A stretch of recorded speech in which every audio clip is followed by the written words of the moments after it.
Ang pulong sa Dios buhi ug nagalihok nga gamhanan, labi pang mahait kaysa espada nga duhay sulab ug modulot ngadto sa gitagbuan sa kalagong espiritu, sa mga lutahan ug sa mga kauyukan, ug motugkad sa mga hunahuna ug katuyuan sa kasing-kasing. Ang tibuok nga kasulatan gipaginhawa sa Dios ug may kapuslanan alang sa pagpanudlo, alang sa pagpamadlong, alang sa pagpanulid, ug alang sa pagmatuto sa pagkamatarong aron ang tao sa Dios mamahingpit masinangkapan alang sa tanang maayong buluhaton. Paningkamuti pagayo ang imong kaugalingon sa pagpakita sa atubangan sa Dios, ingon nga iyang nahimutan. Usa ka magtatrabaho nga dili kinahanglan magakaulaw nga sa hustong paagi magapanudlo sa pulong sa kamatuoran. Mark 16:15 says, He said to them, Go into all the world and preached the gospel to all creation. Mark 1:15, Repent and believe the gospel. 2 Corinthians 13:5, Examine yourselves whether ye be in the faith. 1 Timothy 2:5, For there is one God and one mediator between God and men, the man Christ Jesus. Exodus 20 verse 2 and Deuteronomy 5:6, Thou shalt have no other gods before me. Acts 4:12, Neither is there salvation on any other under heaven given among men, whereby we must be saved. 1 Corinthians 15:3-4, Christ died for our sins according to the Scriptures, and that he was buried, and that he rose again the third day according to the Scriptures. Sa dili pa kita magpadayon sa pagtuon sa pulong sa Dios, di ni nga dawa, gikinahanglan ang atong pagsusi sa atong tagsa kakalag kung nanapa ba kita'y mga salang na ibilin kay kini kung di nato isugid ngadto sa tubangan sa Dios, kini mahimo lamang babag sa atong pagabuhaton nga pagtuon sa pulong sa Dios. So therefore, let us use now the principle of 1 John 1:9, which says in English, If we confess our sins, God is faithful and just to forgive us our sins and to cleanse us from all unrighteousness. Nawalang kanimo dili magtotoo ang imong buhaton, dili ang pagsugid sa imong mga sala, kundi dili ang imong paghingalan o gamit niya ng imong kabubuton. Of course, that comes from your free will, and then you are expected to make the most important decision in your entire life, the decision to believe in the Lord Jesus Christ as your Lord and Savior. Acts 16:31 nagaingon, Believe on the Lord Jesus Christ, and thou shalt be saved. Busa karon mag-andam ta, pinagi sa hilo mga pagampo.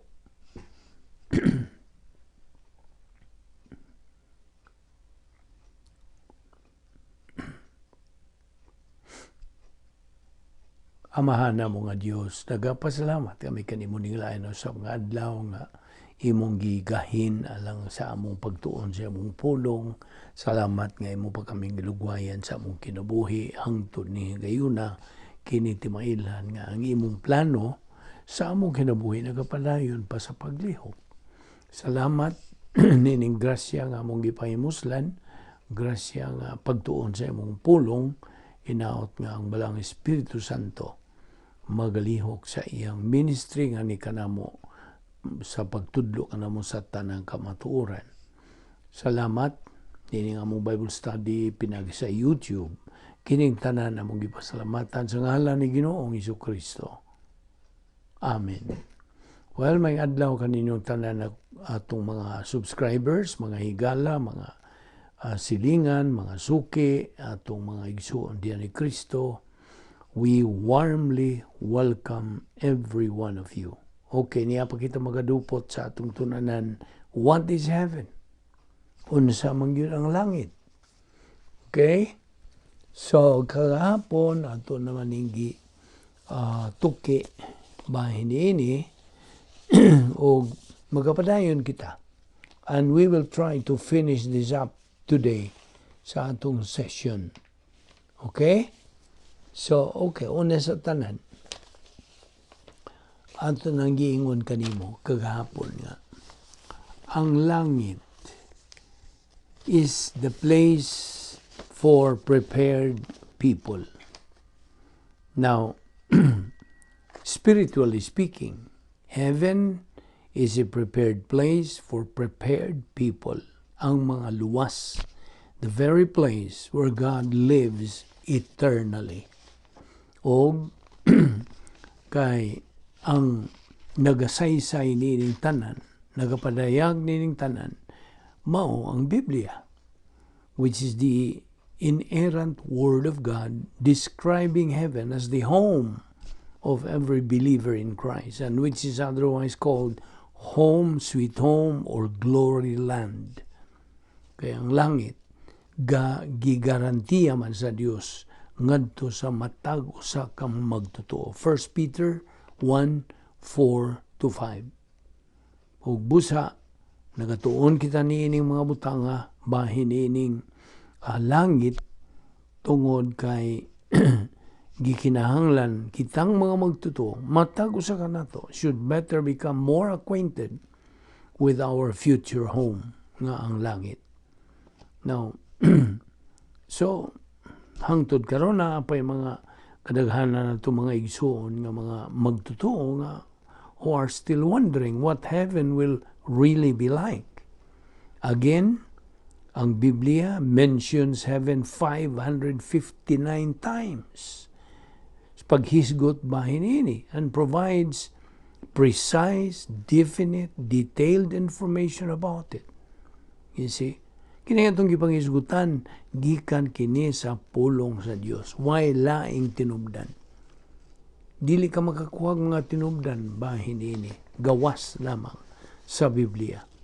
So, kung malikon nga, heaven is a prepared place for prepared people. Og mao kini ang sunod nga puloy-anan sa matag usa ka magtotoo. Therefore, he should expect to be there relatively sooner or later. Depende kini, nagaagad lamang sa perfect timetable sa Dios. So, mao nga atong gihisgutan that heaven is so much better than the best experiences or din is kalibutan. That one can summarize only a few of its benefits and blessings. Nga maga-enjoy kita dito sa atong kinabuhing dayon in the immediate presence sa tulo ka mga sakop sa balang Trinidad. All that diminishes the quality of life on earth will be banished from heaven. Di nakikita. O ang kagrabe o inunta kataas na kalabaw sa kalipay nga atong masinati din sa kalibutan. Okay? The heights of joy nga atong gisinati will be eclipsed in heaven. Di na gani ikita. Sabot ka? O sa kanindot dito kay dili na ka makasala. Wala. No more sin in heaven. Kaya wala naman tayong mga kinaiyang makasasala. So, labihan sa kanindot. Igo na lang tas pag-ingon ni anak. O we will enjoy eternal rest and peace. We will never know darkness there. Kaya kanunay hayag dito, kalamdag dito, gikan sa himaya sa Dios. Gikan sa kordero sa Dios ang nagadanag kanato unya didto. And then we will enjoy eternal health Magkita ta sa atong mga hinigugma, mga magtotoo, of course. Mga magtotoo ra ang magkita ay dito sa langit natay grand reunion. Atong mga apuhan, atong mga mga kagikan, magkita ay kita grand reunion. And we will enjoy eternal wealth. Wealth ba?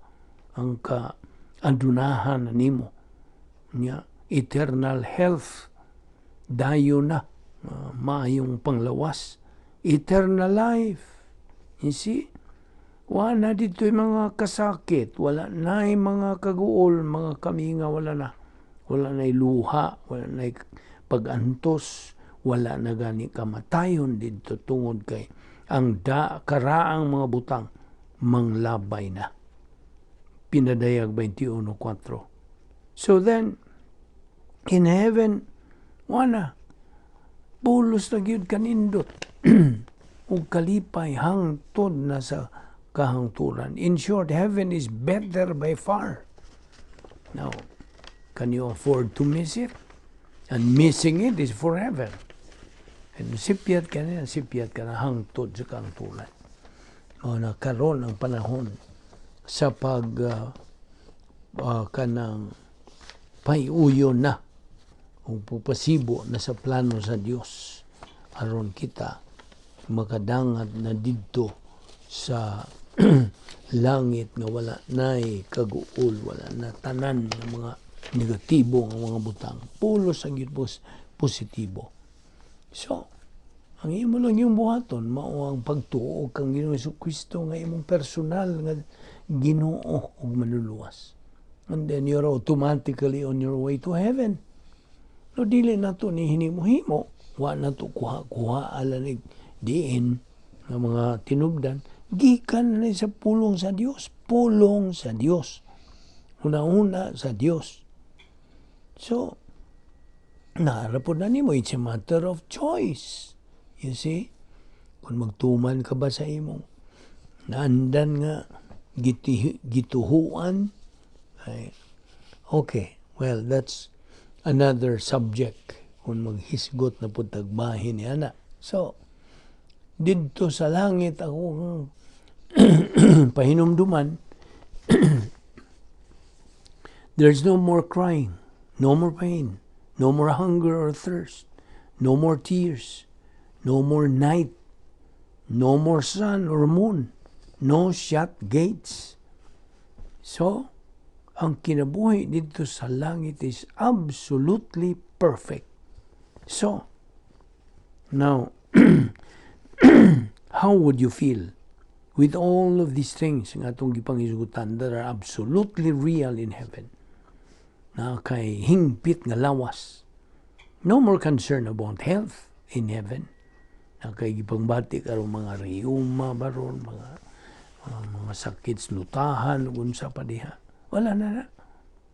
A thing of the past. Kay ang imong kahimtangan dito, perfect environment. There is perfect peace. There is perfect happiness. There is perfect life, eternal life with God. No more age difference. Kay dito sa langit, wanay edad. You will always be young. Batanon ka. Ambungan ka o guwapa ka. Okay. Now, dili ta mo hisgot niya ng guwapo o guwapa kay wala man lagi kita'y sex dito. Wala na. See? No more age difference. Nawa na gani mga eskwelahan o mga simbahan dito kay wa na may mga relihiyon. Wa na'y sala o dautan. Wala na'y kinaiyang makasasala. Wa na tayo sakyanan, mga aeroplano, kung sila kay why? You can travel faster than the speed of light with your kanang binanhaw ng alawas. So, wala shopping centers o malls dito. O no need of anything. Tungod kay ang provision dito is perfect. E pangutana. Ato maningi pangutana kagapon po. Na pa ba kay pagbati dito sa langit? Tubag, yes, of course. Apan ang atong mga pagbati dito will only be pleasant and positive. You will not have any negative or evil feelings there. Wala na. So, heaven is by far better than any place you or I have ever been or even imagined. Kay, bisan sa paghulagway nimo niini is humanly impossible. So, sanglit ang langit, hingpit man nga lugar, you can never be unhappy there. Never be lonely there. While you enjoy heaven, never will you get bored. Dito, di kalayan. Instead, you will always be perfectly happy. Dito sa langit, you can never be ugly, stupid, dumb, clumsy, embarrassed, manggiwawon, hadlukan, or luli. Wala na. Mga na lang tanan. Unya di apay, usa ka butang. There's so much more that I cannot begin to tell you. Kaning akong nainumduman, you cannot pay for anything. That's right. You cannot pay for anything, kaya nga naman, because someone has already paid for everything. It's all free. Kadungog ka, libre tanan. Kasi Ginoo si Kristo, may bayad na nining tanan dito sa krus. O kinahanglan nimong tuuhan ka na, kay kung di ka mo tuon nini, then you cannot get into heaven, my friend. Dili. Kaya kung imong gituuhan o gadahong ka nga, you can pay your way, your own way, dito paingon sa langit, no, you're wrong. You are wrong. You cannot. So, ang kong giingnan nga, ako nagatuo, kang Ginoo Kristo, nga namatay siya sa akong mga sala o sa imo mga sala. Mga sala tibuok kalibutan. So, paingon ko sa langit. I'm going to heaven. And I'd like you to go there too. But I cannot make you. If you want to go, all you have to do is, unsa, believe on the Lord Jesus Christ, and thou shalt be saved. Acts 16:31. Tuhi lang. Nga si Ginoo Kristo, mibayad sa tanan na mga sala dito sa cross. Namatay siya dito sa cross, alang ka na to. Now, ayaw nalag sulti nga. Kusog, ayaw lang. Hindi na kinahanglan. Bisan sa imong nauna lang, just think in your mind nga nagatuo ka kang Ginoo Kristo. That's it. Ug ang imong kaluwasan is settled instantly. Just believing in Jesus Christ as your personal Lord and Savior, and you are automatically on your way to heaven. So, ato ipadayon kini sa atong biyaan kagahapon. Excuse me, we have to clear my throat on this. So dito kita mo padayon. Now, ang makapuyo ragid sa langit, ang magkanto sa langit, mao kadtong mga magtutuo. Mga magtutuo ra.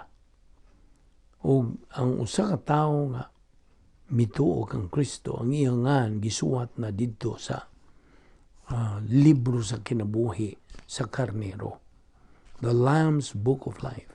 Ug di na mapa gisuluban na siya sa kinabuhing dayon, og unsa pa kadtong mga dili magtutuo, human sila makadungog sa maayong balita sa kaluwasan, ilang gisalikway si Kristo, ingon nga manluluwas.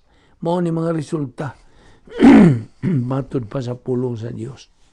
Ang kasuko o kapungot sa Dios is upon that unbeliever. John 3:36. He is eternally condemned to spend eternity in the lake of fire, a place reserved for the devil and his angels. Matthew 25:41. Ug wa masuwat ang ilang mga ngan dito sa maong libros kinabuhi. So, How is the future of the unbeliever in the eternal state? Dito sa lake of fire. Unsa paghulagway din. Well, in the lake of fire, ang dili magtutuo will eternally experience niini musunod. Na siya total frustration, hangtod, total hunger and thirst, hangtod, total loneliness forever, total pain forever. Hingpit yung sakit, hangtod sa kahangturan. Ang grabe kay wanay kahumanan. There is total darkness forever. Total misery and anguish and anger and regrets forever. Total unhappiness forever. Total sorrow forever. Total suffering forever. Why kinatugan dito? Why pagkaon dito? Why pahuway dito? Hangtod. Ang naay mga katol sa imong lawas, hangtod. Naay baho. Sama sa smell of a skunk. Worst bad smell. Hangtod. This is indeed the most horrible sin. Kinangilngigan. Its fire never runs out of fuel. It will be burning forever. Worst of all, wa na iskapo gikan niya ng grabe, ngilngig, makalilisang nga kondisyon. Forever. In short, ang di magtutuo, nakadangat sa iyang PNR, point of no return sa kinabuhi. Nevertheless, he is only a product of his decision. Siya ra gyud ang nakapa-adto niya dito sa linaw kalayo. Walay lain. Kay mo may iyang gidesisyonan nga moadto dito.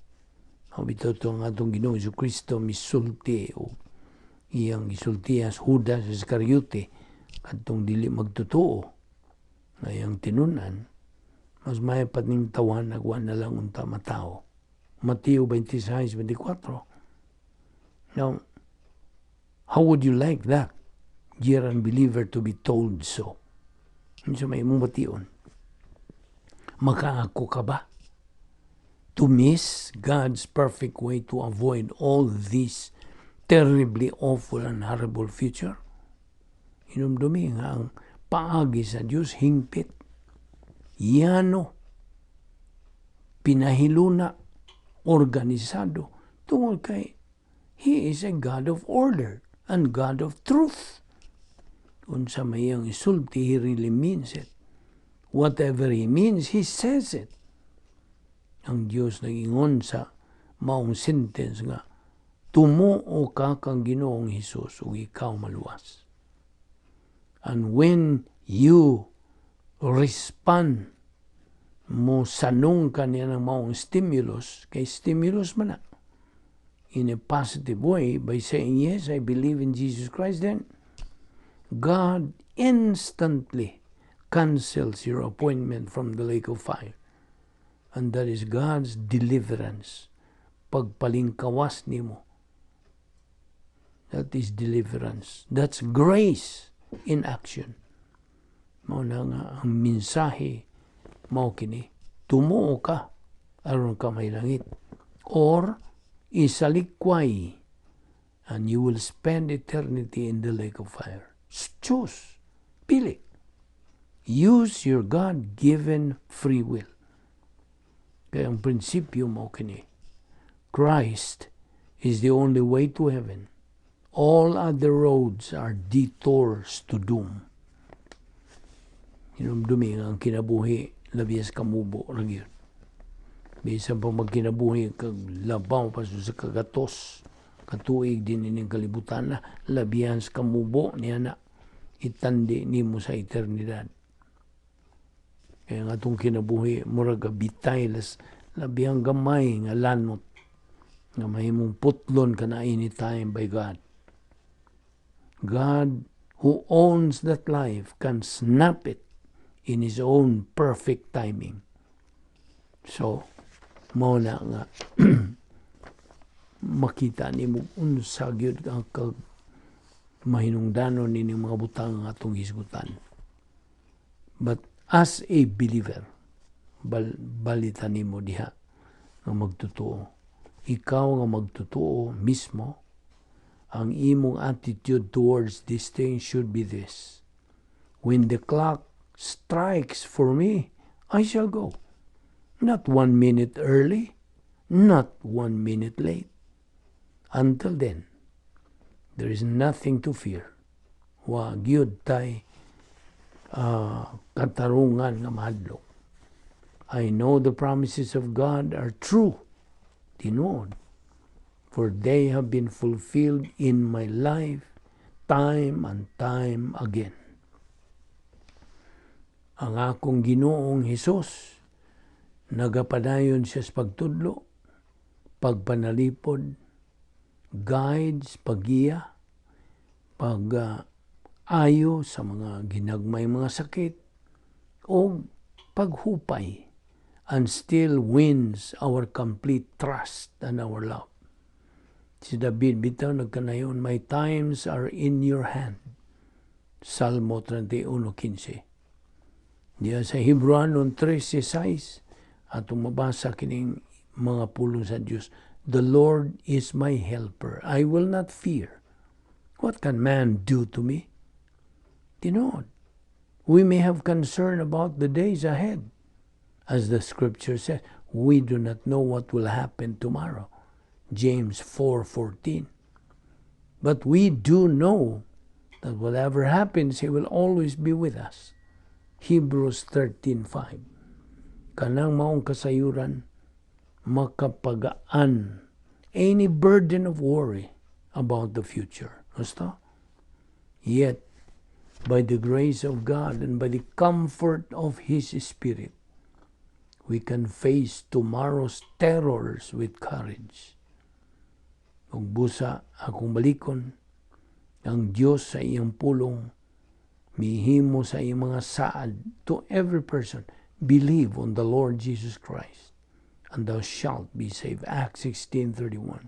Hinumdumi. Sa higayon ug matag higayon nga ang Dios mosaad o sa kabutang, kanang maong saad, garantisado gayod kanunay. He ever keeps His word. Tumanon gayod niya. Dili siya mamakak and does not make a single mistake.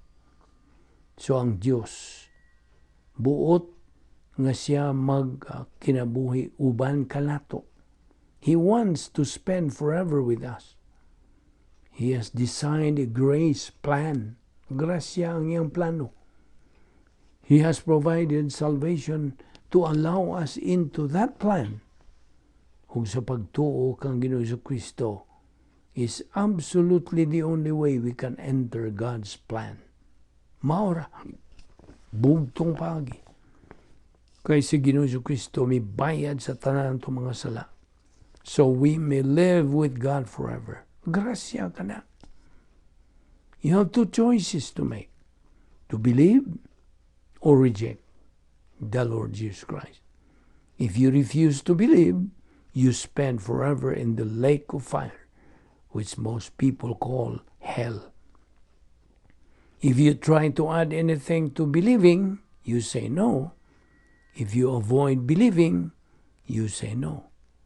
However, sa dihang ikaw mutuo, salvation is complete and forever. No one can take it away from you. Kaya ang plano sa Dios nang inahanglan nimo nga ikaw mohimo sa pagpili. Mo hinungdan, He has made salvation so easy. Sayon, iyano. So if you have made the decision to believe in Jesus Christ, then we welcome you to the royal family of God. Kaya binimo, ang kaluwasan mo'y labing may nungdanong butang nga gisangkap sa Diyos kanato. God has also provided us a travel guide. O kinigitawag og Biblia. Ang Biblia nagalakip og na ay map and all the directions and instructions we need in our journey, the incredible journey that takes us to heaven, where our own treasure is waiting for us. So, inom dumi, the treasure is more than we could ever hope for or imagine. Our journey lasts our whole life and is full of surprises to discover, evil villains to defeat, contests to win, and even one or two scary places to explore. Ang matag magtotoo, mubiyahe gyud ni ining iyang kaugalingong journey. And all journey will reach heaven. God wants to make sure that you enjoy this adventure. So God has given you His power and equipment. And when this journey is over, your very own treasure is waiting in heaven. And you might ask, what will we do in heaven? Well, these are what we're going to do in heaven. Receive rewards. Now, of course, na mga versikulo that support that. 1 Corinthians 3:8, 1 Corinthians 3:14, Colossians 3:24, 2 Timothy 4:7-8. Unsa pa? Gawas nga mudawat kita sa mga ganti. We meet our loved ones. Nga niuna nato. 1 Thessalonians 4:14-17. Unya, mo-enjoy gihapon kita sa glories of heaven. Ang himaya sa kalangitan. Revelation 21:22. And we will be with Christ forever. John 14:3. 1 Corinthians 13:21. 2 Corinthians 5:8. O, we serve and praise God for all eternity. Revelation 7:9-17, Revelation 22:3. Dinhi mahuman ng atong pagtuki bahin ini o atong ipadayon ng atong Bible study every day. Adlaw man kini kung sa sunod doon na sa tay bag-o nga pagtulunan. So hinaot nga nakapupo ikaw og pagtulunan gikan nining atong pagtuon sa doktrina. What is heaven? So karon at least doon na nakay background may tungod niini. Apan mo kini nga akong paghagit kaninyo mga igsuon diha ni Kristo padayon sa atong pagbuylo ng espirituhanon, our spiritual momentum. Wa na kini undang, wa na kini hunong, wa na kini lingiay, baruganay na karon. Kay gamay na lang yun ang nahibilin. Time is almost up. Therefore, we have to double time sa atong pagpadayon, sa pagpakaon sa atong kalag. Aron sa ingon yana, makabot yun nato ang atong tumong ng mao ang espirituhan ng pagkahamtong nga di ng Diyos mahimaya o kita may katakos na sa pagkinabuhi. So, kaninyo, ako kamong gihagit, ayaw na gyud kamong undang sa atong adlaw-adlaw nga spiritual momentum. Karon siya ngunyana, maklaro man natong tataw pagyud ang kabubuton sa Dios. Sa nagpasalamat kita sa Dios ni atong Bible study through the YouTube. Magampo ta. Amahan namong langit nun, salamat. Ining lain sa nga higayon sa among pakiambitay kanimong sa imong nga pulong. Salamat o Dios sa imong pagkamatinumanon sa imong mga saan. Salamat sa imong pagpatinaw kanamo unsa ka mabulokon diay ang amo ng kinabuhi uban kanimo sa eternidad. Kining tanan among gipasalamatan sa ngalan ni Ginoong Hesukristo. Amen.